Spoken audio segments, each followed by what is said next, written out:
আমার হাজবেন্ড তো ছিপ ফেলতে ভীষণ ভীষণ ভালোবাসে। এই এত বড় বড় মাছগুলো কিন্তু এমনি এমনি আসে না। বাজার চলতি কোনো জিনিসই আমার হাজবেন্ড কেনে না। সমস্ত কিছু নিজে হাতে তৈরি করে নিয়ে যায়, এমনকি এই কাঁটা বাঁধা থেকে শুরু করে মাছের চার তৈরি করা, এভরিথিং। যে সমস্ত পুকুরগুলোয় পাশে ছিপ ফেলতে যায় সেগুলোতে মেনলি রুই কাতলা এইসব মাছই থাকে, তাই তার মতন করেই কাঁটা বাঁধা হয় এবং চারগুলো তৈরি করা হয়।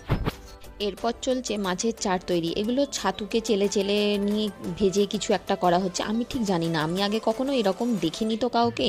তারপরে এই হচ্ছে মাছের পোলাও, নানা রকম মশলাপাতি দিয়ে তেল ঘি দিয়ে চালটাকে ভাজা হচ্ছে, ভাজার পরে এই সমস্ত চটকানো হচ্ছে। এছাড়া আরও অনেক কিছু থাকে, আমি অত ঠিক জানি না, অনেক রকম মশলাও থাকে, আমি তো সেই মশলাগুলোর নামও শুনিনি। এই ছোট ছোট কৌটোতে নানা রকমের সব মশলাপাতি, ওদের সমস্ত জিনিসপত্র আছে। ওরা তো